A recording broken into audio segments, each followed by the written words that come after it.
ஓங்கி அடிக்கணும், எந்திருக்கவே கூடாது அப்படிங்கிற விஷயத்துக்கு நல்ல நல்ல விஷயங்கள் வந்து கொண்டே இருக்கிறது. ஏன்னா ஆட்சியில் இருக்கிற வரைக்கும் இதெல்லாம் அவர்கள் மறைத்து கொண்டிருந்தார்கள்.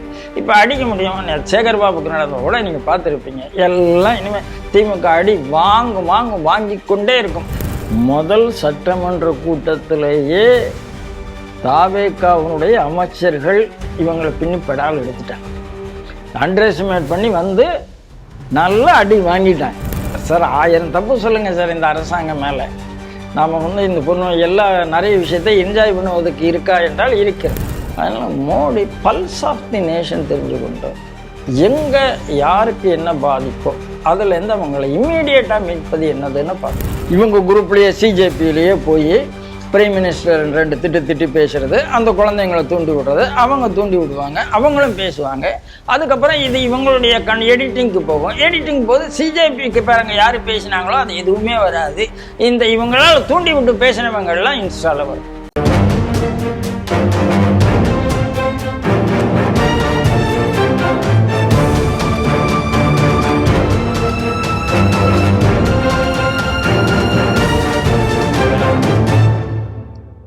ஸ்ரீ டிவி நேயர்களுக்கு வணக்கம். இன்றைய செய்திகள் சிந்தனைகள் நிகழ்ச்சிக்கு உங்களை வரவேற்கிறோம். முதலில் இன்றைய முக்கிய செய்திகளை பார்ப்போம். பெரும்பாலான கட்சி நிதியை ரகசியமான நிறுவனங்களிலிருந்து பெறப்பட்டதாக குற்றச்சாட்டு. 8 அடுக்கு நூலக மாளிகையில் 2 மாடி காலி, என்ன செய்வது என்று குழப்பம். தமிழக மக்களுக்காக எந்த அவமானத்தையும் தாங்க தயார், சட்டசபையில் முதல்வர் விஜய் உருக்கம். நெசவாளர்களை ஆதரிக்க கைத்தறி பொருட்களை வாங்குங்கள், பிரதமர் மோடி வேண்டுகோள். ஜார்க்கண்டில் நடந்த அரசு தேர்வு முறைகேடை எதிர்த்து தொடர் போராட்டம், போராட்டக்காரர்களின் குரலை நசுக்கும் காங்கிரஸ். இன்றைய செய்திகள் குறித்து தனது கருத்துக்களை நம்மிடையே பகிர்ந்து கொள்ள நமது அரங்கத்திற்கு மூத்த பத்திரிகையாளர் திரு ராம நம்பி நாராயணன் அவர்கள் வந்திருக்கிறார். ஸ்ரீ டிவி நேயர்கள் சார்பாக அவரை வரவேற்கிறேன். வணக்கம். வணக்கம். சொல்லுங்க ராஜேஷ். முதல் செய்தியாக என்னன்னா, ஒரே ஒரு பத்திரிகையில் மட்டும் வந்திருக்கு, வேற எந்த பத்திரிகையிலும் வரல. ஏடிஆர் அப்படின்னு ஒரு அமைப்பு அவங்க ஒரு அறிக்கை வெளியிட்டிருக்காங்க. என்னன்னா, அசோசியேஷன் ஃபார் டெமோக்ராட்டிக் ரிஃபார்ம் அப்படிங்கிற ஒரு அமைப்பு. என்னன்னா, அரசியல் கட்சிகளுக்கு டொனேஷன் வந்தது குறித்து ஒரு அறிக்கை கொடுத்துருக்காங்க. அதில் பார்த்தீங்கன்னா, அன்டிஸ்க்ளோஸ்டு சோர்ஸ், யார் கொடுத்தான், என்ன கம்பெனி, எதுவுமே தெரியாமல், இண்டிவிஜுவலாக இல்லை கம்பெனியான்னு தெரியாமலே அதிக அளவிற்கு நிதி வாங்கிய கட்சியாக திமுக இருக்கிறது அப்படின்னு சொல்லியிருக்காங்க. கிட்டத்தட்ட 300 கோடிக்கு மேலே, அதுவும் குறிப்பாக 24-25 வாங்கியிருக்கிறாங்க அப்படின்னு இந்த செய்தி எப்படி பார்க்குறேன்? எந்தெந்த அரசியல் கட்சிகள் எப்படி பணம் வாங்குகிறார்கள் அப்படிங்கிறத பற்றி நிறைய விவரங்கள் வந்து கொண்டே இருக்கிறது. இப்போ ஆல் இண்டியா லெவலில் பிஜேபியை பற்றி வரும். பிஜேபி தான் அதிகம் வாங்கினது. நேச்சுரலி ஆட்சியில் யார் இருக்காங்களோ அவங்களுக்கு சில நேரங்களில் வருவதற்கு. ஆனால் ஒரே ஒரு விஷயம்னா, பிஜேபி அதை நல்லபடியாக லீகலைஸ் பண்ணி எல்லாத்தையும் கரெக்டாக அக்கௌண்டபிலிட்டி கொண்டு வந்தார்கள். அந்த கொண்டு வந்த காலத்தை இன்னைக்கு இல்லை, அத்வானிஜி பீரியட்லேருந்தே அது நடந்தது. செக் இல்லாமல் வாங்கவே மாட்டோம் டொனேஷன்னு அத்வானிஜி தான் ஒரு தடவை சொன்னார். செக் இல்லாத டொனேஷன்ஸ் கிடையாது. இந்த விளங்காமல் போகிறவன் ஒருத்தன் இருக்கான் பாருங்க, நேற்று தண்டனை கொடுத்துருக்கேன், தருண் தேஜ்பால். பங்காரு லட்சுமணான ரூபாயை கொடுத்து, 1 லட்சம் ரூபாயை கொடுத்து, அந்த 1 லட்சம் ரூபாய் ஒண்ணுமில்லாத ஒரு பணத்தை கொடுத்து அசிங்கம் பண்ணதுக்கு, அதாவது எந்த அளவுக்கு காங்கிரஸுக்காக இவங்கெல்லாம் களத்துல நின்னாங்கன்னு இன்னைக்கு விக்டிம் கார்டு. ஐயோ, நானும் 60 வயசாச்சே விக்டிங்கிறான். என்ன விக்டிம்? விக்டிமைஸ் பண்ணிட்டு நீ விக்டிமா? இந்த கழுத குதிரையெல்லாம் சேர்த்து எல்லா யோக்கியத்தனத்தையும் பண்ணிட்டு இப்போ என்ன கத்துவாங்க? பிஜேபி நிறைய சொத்தி சேர்த்துடுத்து. பிஜேபிக்கு சொத்தி சேர்த்துருக்கு. பிஜேபி மினிஸ்டர்ஸ் யாரு சேர்த்தா? பிஜேபியினுடைய பிரமுகர்கள் யாரு சேர்த்தா? கட்சிங்கிறத அவங்க கட்சியா பாக்குறாங்க, கட்சிக்குள்ளதான் சுரண்டல. ஆனா கட்சி சொத்தியே சுரண்டது யாருன்னா, எங்க ராகுல் காந்தி நேஷனல் ஹெரால்ட்ல என்ன பண்ணாருன்னா 2000 கோடி கட்சி சொத்தை எப்படி சுரண்டதுன்னு பார்த்தாங்க. இதுவரைக்கும் பிஜேபி காங்கிரஸ்னு வந்துட்டு இருந்த செய்தி இப்போ முதலாக தமிழ்நாட்டில் ரீஜனல் பார்ட்டிஸை பற்றி ஒரு சர்வே பண்ணேன். ரீஜனல் பார்ட்டிஸில் அதிகமாக வாங்கியிருக்கிறது திமுக தான், டிஎம்சி கிடையாது. எல்லாரும் என்ன நினைச்சாங்க, டிஎம்சி தான் அதிகம் வாங்கியிருக்கும்னு ஒரு கற்பனை எல்லாருக்கும் இருந்தது மம்தா அவனுடைய இதில். இவங்க தான் 365 கோடி ரூபாய், 365 கோடி ரூபாயில் கிட்டத்தட்ட 300 கோடி ரூபாய் அன்டிஸ்க்ளோஸ்டு சோர்ஸ், 82%. 82% பணம் யாருட்டேந்து வந்ததுன்னு தெரியவில்லை என்றால் அவர்கள் தேச விரோதிகளாக இருப்பதற்கான வாய்ப்பு இருக்கு. ரெண்டாவது, அவர்கள் சொல்றதை இவங்க கேட்க வேண்டிய நிர்பந்தம் இவங்களுக்கு இருக்கு. அவங்க ஜிகாத்திகளா இருக்கலாம், நக்சலா இருக்கலாம், யாருனாலும் இருக்கலாம், இல்லை வெளிநாடு. ஏன்னா இவர் ஒவ்வொரு தடவையும் வெளிநாடு போகும்போதே என்ன கொண்டு வந்தார்னு கேள்வி நாம கேட்கறதும், எதிர்கட்சிகள் அன்றைக்கு எதிர்கட்சிகள் எல்லாரும் சொல்றது இவர் தன்னுடைய பணத்தை போய் டெபாசிட் பண்ணிட்டு வந்துட்டார், சேஃப் ஹெவன்ல வச்சிருக்காருன்னு சொல்றதும் நடக்கமா இருந்தது. என்னுடைய பார்வையில் கோடி கோடியா இருக்கு, 2000 கோடி 20,000 கோடி கூட இருக்கும். நமக்கு அந்த எஸ்டிமேஷன்லாம் தெரியாது. இந்த 300 கோடி அன்டிஸ்க்ளோஸ் அமௌண்ட்டுங்கிறது அது திமுக பணத்தை கொண்டு வந்திருக்கும் இந்த எலெக்ஷன் நேரத்தில். ஆனால் சொல்லத்துக்கு அவங்களுக்கு பயம் வந்திருக்கும் அப்படிங்கிற ஒரு பார்வை தான். இப்போ நம்ம இப்போ பேசிகிட்டு இருக்கிற சட்டசபை போயிட்டுருக்கு. ஆதவ் அர்ஜுனா கேட்குறாரு, என்னை லாட்ரி மார்டின் மாப்பிள்ளைங்கிறீங்க, அவர்கிட்டேருந்து நிதியெல்லாம் வாங்கியிருக்கீங்க லாட்ரி கம்பெனிலேருந்து, அது எதுக்காக வாங்கினீங்க, ஏன் வாங்கினீங்கிறதையும் சொன்னீங்கன்னா நல்லா இருக்கும் அப்படின்னு இப்போ கூட கேட்டிருக்காரு. ஆமாம், மார்டின்ட்ட அவர் பிஜேபிக்கு காசு கொடுத்துருக்காரு, காங்கிரஸுக்கு காசு கொடுத்தா, திமுக எல்லாரும் கொடுத்துருக்காரு. அதாவது கார்பரேட்ஸுங்கிறது எல்லாருக்கும் கொடுக்கறத ஒரு பழக்கமாகவே வச்சிருந்திருக்காங்க. இந்த இடத்துல நம்மளுடைய கேள்வி என்னன்னா, 20,000க்கு மேல டொனேஷன் வாங்கினால் சோர்ஸ் சொல்லி ஆகணும் அப்படின்னு சட்டம் இருக்கு. 20,000க்கு மேல நீங்க டொனேஷன் வாங்கினா அதனுடைய சோர்ஸ் சொல்லி ஆகணும். அப்படி சோர்ஸ் சொல்லி ஆகணும்னு சட்டம் இருக்கிற இடத்துல நீங்க சோர்ஸ் சொல்லாமல் இப்படி ஒண்ணு பண்ணீங்கன்னா என்ன அர்த்தம்? ஆனா இதே திமுக தான் பிஎம் கேர்ஸ் பத்தி எல்லாம் வண்டியா வீடியோ போட்டுக்கிட்டு இருந்தாங்க. அதாவது திமுகவை இனிமே அதாவது கீழே உளுந்தாச்சு, ஓங்கி அடிக்கணும், எந்திருக்கவே கூடாது அப்படிங்கிற விஷயத்துக்கு நல்ல நல்ல விஷயங்கள் வந்து கொண்டே இருக்கிறது. ஏன்னா ஆட்சியில் இருக்கிற வரைக்கும் இதெல்லாம் அவர்கள் மறைத்து கொண்டிருந்தார்கள். இப்போ அடிக்க முடியும். சேகர் பாபுக்கு நடந்த கூட நீங்க பார்த்துருப்பீங்க. எல்லாம் இனிமே திமுக அடி வாங்கி கொண்டே இருக்கும். சொல்ல வேண்டியதான், எதையும் தாங்கும் இதயம்னு. தாங்குதா இல்லையாங்கிறத வேடிக்கை பார்ப்போம்.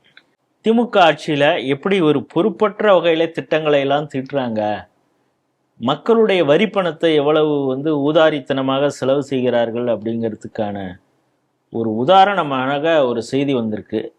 காந்திபுரத்தில் ஒரு பொது நூலகம் கட்டியிருக்காங்க, பிரம்மாண்டமான அது பெரியார் அறிவுலகம் அப்படின்லாம் அதுக்கு பேர் வச்சு, அதுக்கு பேர் என்ன வைக்கிறதுலாம் சொல்லிட்டு, அது நம்ம தான் திரும்ப ஆட்சிக்கு வரப்போகிறோம் அப்படின்னு நினச்சிட்டு ஸ்டாலின் போய் அங்கே விசிட்லாம் பண்ணி ஆய்வுலாம் மேற்கொண்டிருக்காரு. இந்த பிரம்மாண்டமான நூலகத்தை நம்ம ஆட்சிக்கு வந்த பிறகு திறந்து வைக்கலான்னுங்கிறப்ப விதி வலியதாக ஆகிவிட்டது. சரி, நாங்களும் தானே பெரியாரை வச்சிருக்கிறோம் அப்படின்னு சொல்லி ஆதவ் அர்ஜுனாவும் போய் விசிட்லாம் பண்ணிட்டு வந்திருக்காரு. இப்போ என்னன்னா, எல்லாம் விசிட் பண்ணிட்டீங்க, அது இன்னும் 3 மாதம் ஆகும், அதோடைய சில ஒர்க்கெல்லாம் பண்ணணும்லாம் ஆதவ் அர்ஜுனா சொல்லியிருக்காரு. இப்போ அதெல்லாம் ஒர்க்கு முடிஞ்சால் கூட திறந்து வைக்க முடியாத நிலைமையில் இருக்கிறாங்க. அதுக்கு அவங்க காரணம் என்னன்னு சொல்கிறாங்க, 5வது மாடி 6வது மாடி 2 ஃப்ளோர் இருக்குது, அதில் என்ன வரப்போகுது, என்ன கொண்டு வரப்போகிறாங்கன்னே தெரியல. ஆனால் அது ஆராய்ச்சி மையம் மாதிரி வைக்கலான்னு இருந்தாங்க. என்ன ஆராய்ச்சி மையம், அது கடைசியில் முடிவே எடுக்கலை. கலெக்டர் முடிவு எடுப்பாரா, யார் முடிவு எடுப்பாருன்னு தெரியல அப்படின்னு. ஒரு 300 கோடி ரூபாய் ப்ராஜெக்ட் பண்ணி கட்டிய ஒரு கட்டடத்திற்கு 2 ஃப்ளோரில் என்ன செய்ய போகிறோன்னே தெரியாத அளவுக்கு ஒரு திட்டமிடுதல் இருக்கிறதா? இதுதான் இவங்க திராவிடத்துடைய சாதனைன்னு சொன்னாங்களான்னு இப்போ எல்லாரும் கேள்வி கேட்குறாங்க. சார், 300 கோடியை சொல்றீங்க, இங்கே 80 கோடி கடல்ல ஒரு பேனா வச்சிருந்தாலும் பேனா வச்சிருந்து என்ன பண்ணியிருப்பாங்க? 80 கோடி பேனால பேனாக்குள்ள அப்படி பேனா இவ்வளோ ஹால் ஸ்டோரியா வச்சிருப்பாங்களா? நமக்கு அது தெரியாது. அதாவது ஒரு 30 கோடி அதுலேருந்து அடிக்க முடியுமா, இல்லை 300 கோடி இருந்துச்சுதான் ஒரு 40%, ஒரு 120 கோடி அடிக்க முடியுமா அதாவது ஒரு ப்ராஜெக்ட் போடும்போதே அந்த காசுக்கு எவ்வளவு அடிக்கிறது, அப்போ 2 ஃப்ளோர் போட்டால் இன்னும் எவ்வளோ அடிக்கலாம், அது அப்புறம் பார்த்துக்கலாம்ப்பா, முதல்ல இவ்வளோ போடுப்பா, 6 ஃப்ளோர் போடுப்பா, ஒரு ஃப்ளோருக்கு 50 கோடி ரூபாய் போடுப்பா. கட்டிடம் என்பதே கமிஷனுக்கான. ஆமாம், அவன் ஒரு கோடிக்கு 50 கோடி, ஒரு ஃப்ளோருக்கு 50 கோடி போட, 6 கோடிக்கு ஒரு 300 கோடி போடு, 300 கோடியை போட்டுட்டு ஒன்று பண்ண, அப்புறம் பார்த்துக்கலாம்ப்பா, 5வது 6வது ஃப்ளோர்லாம் அப்புறம் பார்த்துக்கலாம்ப்பா அப்படின்னு சொல்லி தான் இந்த கட்டடம் வந்திருக்குங்கிறது தான் என்னுடைய பார்வை. ஆனால் இப்போ என்ன சொல்றாங்க, என்ன ஆராய்ச்சி, முதல்ல இங்க இருக்கிற நம்ம சென்னை அண்ணா சென்டினரி லைப்ரரி, அண்ணா சென்டினரி லைப்ரரி எந்த அளவுக்கு இப்போ பிராக்டிஸ்ல இருக்கு அப்படின்னா, நிறைய போறாங்க வைக்கிறாங்க இருக்கு. ஆனா ஆரம்பிச்ச காலத்துல இருந்த அந்த ஒரு இது இருக்குல்ல, அது இன்னைக்கு அதில் இல்லை. ஏன் இல்லை அப்படிங்கிறது ஒரு பார்வை பார்க்க வேண்டும். 2வது, அதில் ஒரு அநியாயம் இருக்கிறது. ஆன்மீகம் சம்பந்தப்பட்ட புத்தகங்கள் நம்ம லைப்ரரிகள் இப்ப வாங்குவதை நிறுத்திவிட்டன. அதை விட மோசம்னா அதனுடைய ரிலீஸ், நீங்க பணம் கட்டினா கூட அங்க ரிலீஸ் பண்ணக்கூடாது. அண்ணா சென்டினரி லைப்ரரியில பணம் கட்டினா கூட, இப்ப நான் கந்தபுராணத்தை கொஞ்சம் வித்தியாசமா ஒரு ஆய்வு பண்ணி ஒன்று எழுதியிருக்கேன்னு வச்சுக்கோங்க, அந்த புத்தகத்தினுடைய வெளியே எடு வைக்கிறேன். நான் திமுகவினுடைய கூலியா இருந்த அவர் பேர் என்ன, ஏதோ ஒண்ணு சொல்லுவாங்கல்ல, சவம்னு, அவரையே கூப்பிடுறேன்னு வச்சுங்க, சிவம் சுகி சிவம், அந்த சுகி சிவத்தையே கூப்பிடுறேன்னு வச்சுங்க, அப்ப கூட எனக்கு அனுமதி கிடையாது. ஏனென்றால் அது ஆன்மீக புத்தகம். சார் என்ன நீங்க நடத்து, அப்ப அது உள்ளுக்குள்ள இருக்கிறது என்ன, ஒரே குப்பை சத்த, அவ்வளவும் பெரியார் பெரியார் பெரியார், அடுத்தவன் பொண்டாட்டி எப்படி தூக்கிட்டு போறதுங்கிற புத்தகத்தை விட எதுவும் கிடையாது. இதுல ஏதாவது ஆராய்ச்சி மையம் வைக்கணும்னா அவங்க யோசிச்சிருந்தாங்கன்னா, என்னத்தை ஆராய்ச்சி பண்ண வர எனக்கு அது புரியல. ஆனா கோயம்புத்தூர்ல பெரிய பிரச்சனை என்னன்னா, கோயம்புத்தூர் மாதிரி இடத்துல இண்டஸ்ட்ரியல் எஜுகேஷன் இன்ஸ்டியூட்ல லிங்கேஜே இல்லை. இன்னைக்கு அவ்வளோ பெரிய இண்டஸ்ட்ரி இருக்கு, அந்த ஊருடைய இண்டஸ்ட்ரி ப்ரொஃபைலு, அந்த ஊருடைய இண்டஸ்ட்ரி டெவலப்மெண்ட், அந்த ஊருடைய இண்டஸ்ட்ரி இனோவேஷன், இதை பற்றி அந்த ஊரில் உள்ள கல்லூரிகள் ஆய்வு செய்கிறதா என்றால், நம்ம நடுவில் சுதேஷ் ஜாகரன் மஞ்சு வேலை பார்த்தது இப்போ 8, 9, 10 நாளே மறுநாள் அடுத்த 3 நாள் சுதேஷ் இண்டஸ்ட்ரியல் ஃபேர் சுதேஷில் நடக்க போகுது. இந்த நேரத்தில் நாம் என்ன பண்ணோம், அந்த நேரத்தில் அந்த இண்டஸ்ட்ரியல் எஜுகேஷன் லிங்கேஜை கொண்டு வந்து அவர்களுக்கு ஒவ்வொரு இண்டஸ்ட்ரியினுடைய ப்ராஜெக்டை ப்ராப்ளம்ஸை ப்ராஜெக்டாக கொடுத்தோம் எஜுகேஷன் சொல்யூஷனுக்கு. அதெல்லாம் நடந்து கொண்டிருந்தது. பண்ணலாமே அங்கே, அதாவது இண்டஸ்ட்ரிக்கு ஒரு ஃப்ளோரை கொடுக்கலாம், எஜுகேஷனுக்கு ஒரு ஃப்ளோரை கொடுக்கலாம், லிங்கேஜ் கொடுக்கலாம், எல்லாம் பண்ணலாம், மனசு வைத்தா பண்ணலாம். நீங்கள் ஐஏஎஸ் அதிகாரியை கூப்பிட்டு என்ன வைக்கலாம்னா அவருக்கு என்ன தெரியும்னு எனக்கு புரியலை. என்ன பண்ண போகிறாங்க, அந்த ஊரில் இருக்கிற ஒரு கொடிஷியா பீப்புளை கூப்பிடுங்க, அந்த ஊர்லேயே ஒரு சீமா இருக்குது அவங்கள கூப்பிடுங்க, அந்த ஊர்லேயே ஒரு 15-18 இண்டஸ்ட்ரியல் அசோசியேஷன் இருக்குது அவங்கள கூப்பிடுங்க, இந்த பில்டிங்கை நீங்கள் எப்படி பயன்படுத்தலாம் சொல்ல போகிறாங்க. என்ன பிரச்சனைனா, அரசியல்வாதிகள் அரசியலை தாண்டி யோசிப்பதில்லை என்பது தான் இந்த கமிஷன். அரசியல் இந்த 2 தாண்டி வந்தால் அது பயன்படும், பார்க்கலாம். இப்போ சமீப காலமாக போயிட்டுருக்கிற ஒரு சர்ச்சைக்குரிய விஷயமாகவும் சட்டசபையிலேயும் ரொம்ப சூடான விவாதமாக போயிட்டுருக்கிறது, கர்நாடக அரசு மேகதாது அணையை கட்டுறதுக்கு முயற்சி பண்ணிகிட்ருக்காங்க. அதை நாம் தடுத்து நிறுத்த வேண்டும். ஏற்கனவே தமிழக அரசு சார்பாக பிரதமர் நரேந்திர மோடிக்கும் மத்திய அரசுக்குமே கடிதம் எழுதியிருக்காங்க. எங்களுடைய கன்கரன்ஸ் இல்லாமல் எந்த கட்டுமானங்களையும் நடத்தக்கூடாது அப்படின்னு ஜோசப் விஜய் அவர்கள் லெட்டர் எழுதியிருக்கார். ஆனால் எதிர்க்கட்சி தலைவர் உதயநிதி தாவேக்காவை சீண்டுவது போல சில விஷயங்கள் அவர் கேள்வி கேட்குறாரு. அங்கே காங்கிரஸ் அரசு எல்லா கட்சிகளையும் கூட்டம் போடுறாங்க, டெல்லியில் போய் அவங்க பல விஷயங்களை பேசுகிறாங்க.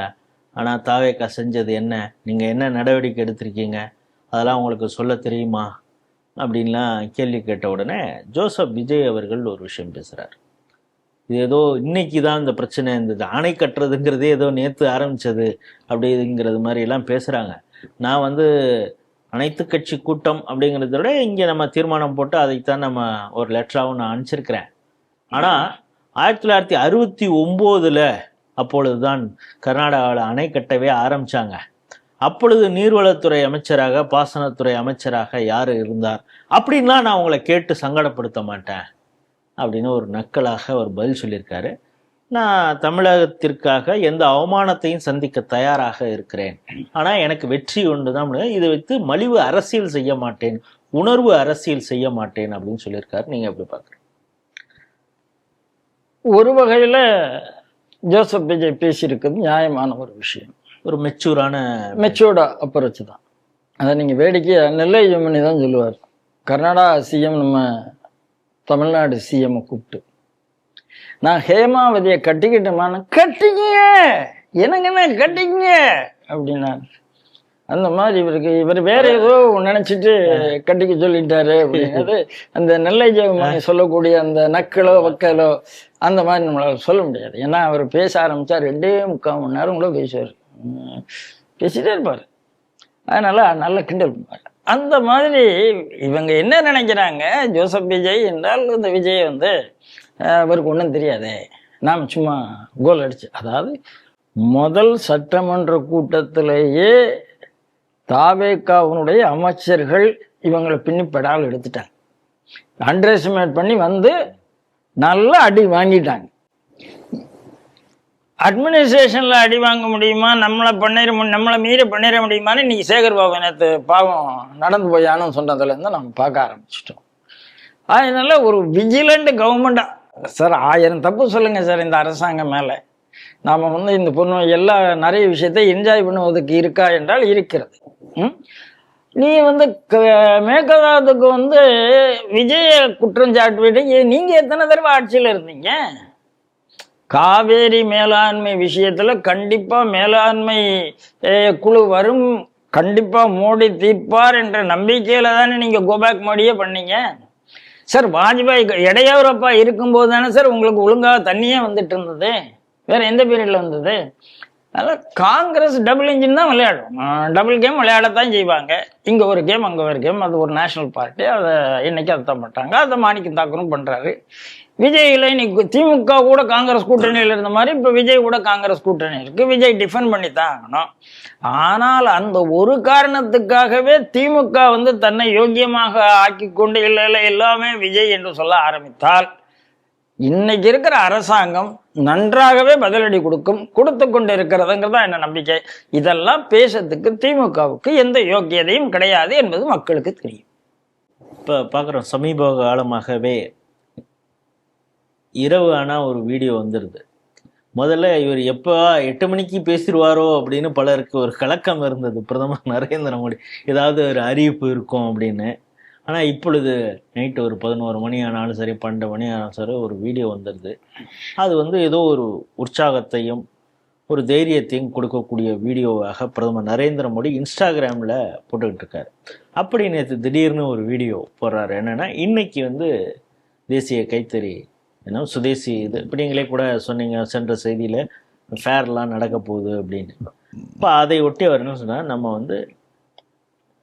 தேசியத்தை காப்பதற்காக தேசியத்தை போற்றுவதற்காக சுதந்திர போராட்ட காலத்திலிருந்தே கைத்தறிக்குன்னு ஒரு முக்கியத்துவம் இருந்தது. அதனால் நெசவாளர்கள், நம்ம கிராமப்புறத்தில் இருக்கக்கூடிய நெசவாளர்கள் நெய்த இந்த கைத்தறி துணிகளை நம்ம வாங்கணும், அதை ப்ரொபகேட் பண்ணணும், எல்லாரையும் வாங்க வைக்கணும் அப்படிங்கிற ஒரு வீடியோ போட்டிருக்காரு. ஸ்ரீ டிவி அதை தமிழாக்கம் செய்து கூட சுதர்ஷன் அவர்கள் குரலில் நம்ம போட்டிருக்கோம். அந்த செய்தியை நீங்கள் எப்படி பார்க்குறீங்க? அதாவது இன்னைக்கு ஒன்றும் இல்லைங்க, இன்னைக்கு ராகுல் காந்தின்னு சொல்லக்கூடாது, ராகுல் ஒரு நாய் கூட ஒரு வீடியோ போட்டிருக்காரு. நீங்கள் டாக் லவர்ஸ்க்காக ஒரு வீடியோ போட்டிருக்காரு. எப்படி பண்ணுறாங்கன்னா, ஒரு சிவிலைசேஷனல் வார் ஒன்றா நடத்துறதுக்கு முயற்சி செய்யும். சிவில் வார் நடத்தணும், சிவில் வார்.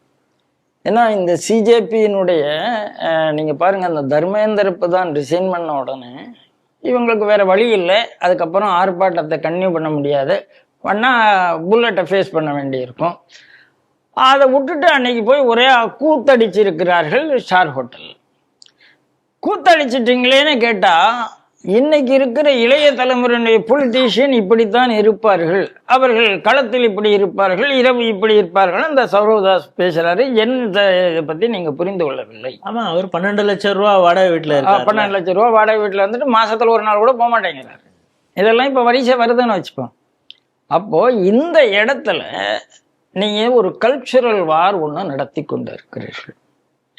இந்த கல்ச்சுரல் வார்லேருந்து இந்தியாவை காப்பாற்றணும்னா இன்னைக்கு யாரால முடியும்னா பாரதிய ஜனதா கட்சி, சங்க பரிவார், RSS போன்ற சங்க பரிவார் அவர்களால் மட்டும்தான் முடியும். இதே நாயை பத்தி இவர் வீடியோ போட்டிருக்காரு. மன் கி பாத்ல மோடி நாட்டு நாய்கள் பத்தி ஏற்கனவே பேசி, ராஜபாளையம், கோம்பை, இதை பத்திலாம் நம்ம ஸ்ரீ டிவியே ராகுல் காந்தி நாயையும் இவர் பேசினதையும் எடுத்து போடலாம். ஏன்னா எது அக்கறை, எது அதாவது எது பிரிவினை, எது அக்கறை, இது ஒரு கிளாஸ் டிவைடை உருவாக்கத்துக்கு ராகுல் பண்ணக்கூடிய ஒரு விஷயம். ஆனா கைத்தறி இன்னைக்கு பெருசு இன்னைக்கு யாருமே துணி எடுத்து தைக்கிறது இல்லைங்கிற நிலைமையில தான் இருக்கு. கைத்தறி போனோம். அப்ப அந்த ஏற்கனவே மோடி PM ஆன உடனே காதிக்காக ஒரு குரல் கொடுத்தார். கடகடன்னு அந்த தடவை அதுக்கு அம்பாசிடர் மாதிரியே, அதனுடைய அம்பாசிடர் மாதிரியா. அதே மாதிரி பெண்கள் இதுக்காக ஒன்று கொடுத்தார், செல்ஃபி வித் டாட்டர் ஒன்று கொடுத்தார். நல்ல போச்சு.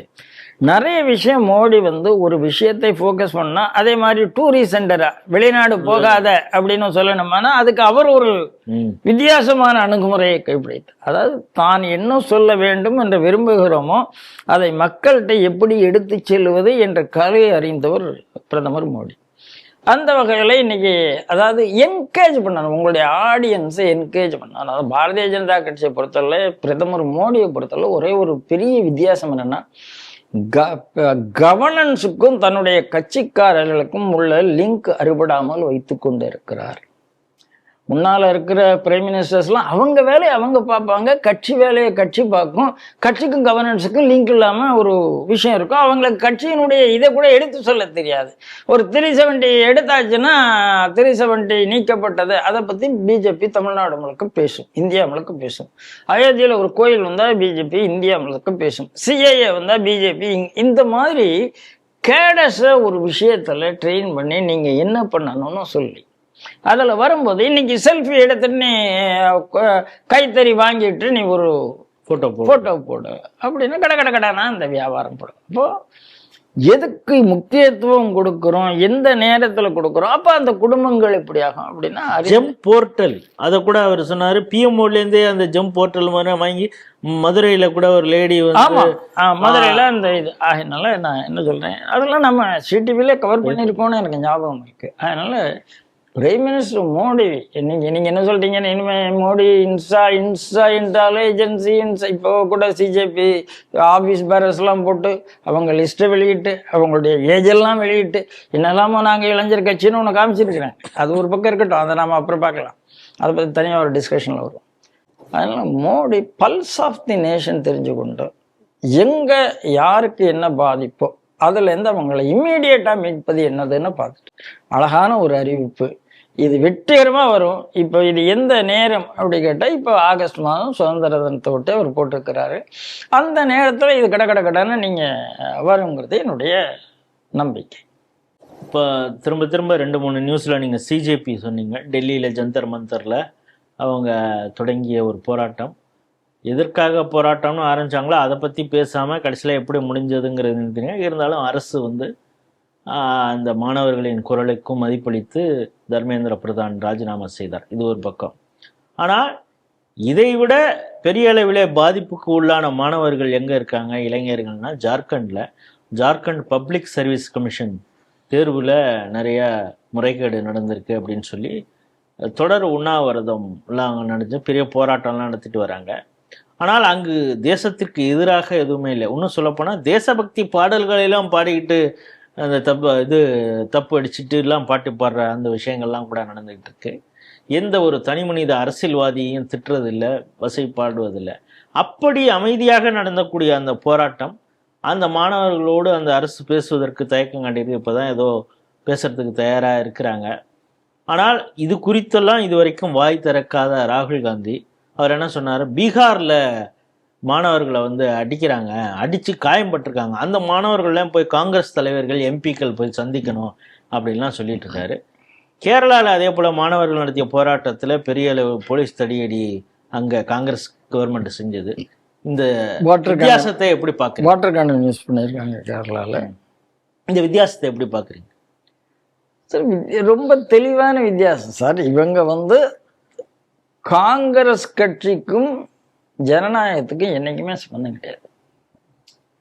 ஓ, இந்த சிஜேபி போராட்டத்திலேயே ஏதோ ஒரு பெரிய வெற்றி மாதிரி நினைத்து கொண்டு அந்த யாதவ் என்ற பெயர்ல மக்களை குழப்பி கொண்டு இருக்கிற ஒரு ஜிகாத்தி சலீம் என்கிற யோகேந்திர யாதவ்.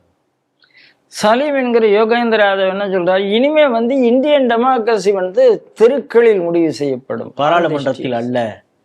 அப்படின்னா என்ன அர்த்தம்? நாங்கள் ஒரு செலக்டட் பீப்புள், நாங்கள் கையில் ஆயுதத்தை எடுத்து அடிப்போம். இதுதான் டைரக்ஷன் ஆக்ஷன் டேல நடந்தது. இதுதான் ரெஸ்ட் ஆஃப் இந்தியாவில் நடந்து கொண்டே இருக்கிறது. அதுக்கான எல்லா முயற்சியும் பண்ணினாங்க. முயற்சி பண்ணி அது நடக்கலை. இப்போ அடி வாங்கிடுது.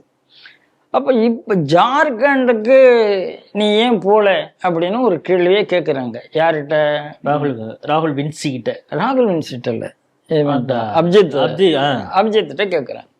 எனக்கு உடம்பு சரியில்லை போகல. உடனே சோனம் வாங்சுக்கிட்ட ஒரு கேள்வி கேட்குறாங்க, ஜார்க்கண்டுக்கு ஏன் அவங்க போகல? இப்போ உண்ணாவிரதம் இருந்தது நான் தான், நானே இப்போ நல்லா இருக்கேன். அவங்கெல்லாம் பீஸா பர்கர் தானே சாப்பிட்டுட்டு இருந்தாங்க, அவங்களுக்கு என்ன பிரச்சனை, ஏன் போகலைன்னு அவர் கேட்குறார். அப்போ மக்களுக்கு இன்னைக்கு உண்மை புரிஞ்சு வச்சு. நீ வந்துடாதன்னு சொல்லலாம். நீ வந்தான்னா இன்குலாப் ஜிந்தாபாத் வருது, நீ வந்து ஆசாதி வருது. எங்களுடைய போராட்டம் என்பது பேப்பர் லீக்கை பற்றியான போராட்டம். பேப்பர் லீக் பற்றி போராட்டத்தில் இந்த நாட்டினுடைய பிரைம் மினிஸ்டருடைய அம்மாவை நீ திட்ட வேண்டிய அவசியம் என்ன? அதாவது இன்னைக்கு பேப்பரில் எல்லா விஷயமும் வந்தாச்சு. எப்படி ஒரு 400 இன்ஸ்டா இன்ஃப்ளூயன்சியரை அங்கே அவங்க அனுப்பியிருந்தாங்க. ஒரு 12 கேட்டகரி போட்டு எதுக்கு யார் யாரை காண்டாக்ட் பண்ணணும் ஃபோன் நம்பரை போட்டு அந்த 12 பேப்பர்ஸும் இன்னைக்கு வெளியாகிருக்கு.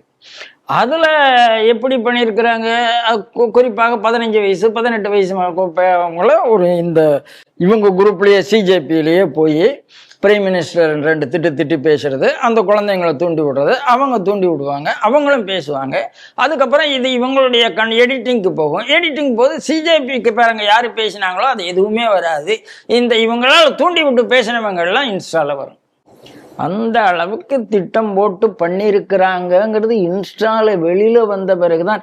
எப்படி சோனம் வாங்குக்கு தான் செத்து போனா பாலிடிக்ஸ் பண்ணலாம்னு ராகுல் காத்துட்டு இருக்காரு, தான் சாவுக்குன்னு தெரிஞ்ச மாதிரி இந்த இன்ஸ்டால யாரெல்லாம் வீடியோ கொடுத்தாங்களோ தான் கூட பேசவங்க யாருமே வரல, நம்ம இது வருதுன்னு தெரிஞ்ச உடனே அவங்களுக்கு அந்த உண்மை புரிய ஆரம்பிச்சு. இதே கூட்டத்துல தானே நானும் பேசினேன், இதே பக்கத்துல இருக்கிற இவனும் பேசினானே, இப்ப நான் பேசுறது வருது, இவன் பேசினது வரலையே அப்படின்னு அவங்களுக்கு புரிய ஆரம்பிக்கும். அதனால இப்ப என்ன சொல்றாங்க, நீ வராத, இங்க வராத, சௌரதாஸ் வராத அப்படி எல்லாம் நடந்து கொண்டே இருக்கிறது. யாரோ போறாங்க வர்றாங்க. ஆனால் இத்தனை நாட்கள் போராட்டத்துக்கு பிறகு, ஏன்னா நீங்க என்னென்னலாமோ எதிர்பார்த்தீங்க, ஒரு சாவாது விழுந்துடாதா அப்படின்னு ஒரு இதுதாங்க மோடிங்கிற ஒரு தபஸ்வியை நான் பார்க்குறேன். துரதிருஷ்டவசமா கூட ஏதோ நீங்க என்ன பிளான் பண்ணா கூட, அதாவது பிளான் பண்ணாம கூட சாவு நடக்கும். நீங்க சாவுக்கு பிளான் பண்ணி கூட அது நடக்கல. இந்த ரெண்டுக்கும் வித்தியாசம் இருக்கா இல்லையா? அது அங்கதான் நான் அந்த தபஸ் பார்க்குறேன், அவருடைய தபஸ் பார்க்குறேன். அப்ப நீங்க இத்தனை நாள் இந்த ஆர்ப்பாட்டத்தை கொண்டு போன பிறகு ஏதாவது ஒண்ணு அன்லாஃபுல்லா நடந்தா நாங்க பண்ணிட முடியுமான்னு காத்துட்டு கிடக்குது அரசாங்கம். அன்லாஃபுல்லா ஒண்ணுமே நடக்கல. என்னதான் நடக்க முடியும்? இப்ப பேச்சுவார்த்தைக்கு வருகிறது. அப்ப இதை சகித்து கொள்ளக்கூடிய சிந்தனை காங்கிரஸ் கட்சிக்கு இல்லை. உடனே திசை திருப்ப முயற்சி பண்ணுகிறார்கள்.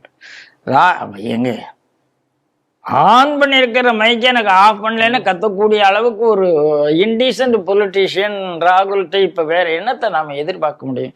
He is getting exposed again and again. அதனால இந்த விஷயத்துல ஜார்க்கண்ட்ல மாணவர்கள் வெற்றி பெற்று கொண்டே இருக்கிறார்கள். காங்கிரஸ் கட்சி தோல்வி அடைந்து கொண்டு இருக்கிறது, கூட்டணி ஆட்சி தோல்வி அடைந்து கொண்டு இருக்கிறது. அதை தசவ திருப்பத்துக்காக பீகாரை பத்தி பேசுகிறார், அது ஈடுபடாது. இன்றைய 5 செய்திகள் குறித்து மிக சுருக்கமாகவும் அதே நேரத்தில் சுவாரஸ்யமாகவும் ஸ்ரீ டிவி நேயர்களோடு உங்களுடைய கருத்துக்களை பகிர்ந்து கொண்டு இருக்கீங்க. மீண்டும் வேறு ஒரு நிகழ்ச்சியில் சந்திப்போம். அதுவரை உங்களிடம் விடைபெறுகிறோம். நன்றி, வணக்கம். ஜெய்ஹிந்த், ஜெய் ஸ்ரீராம். ஜெய்ஹிந்த், ஜெய் ஸ்ரீராம். வந்தே வந்தே மாதரம்.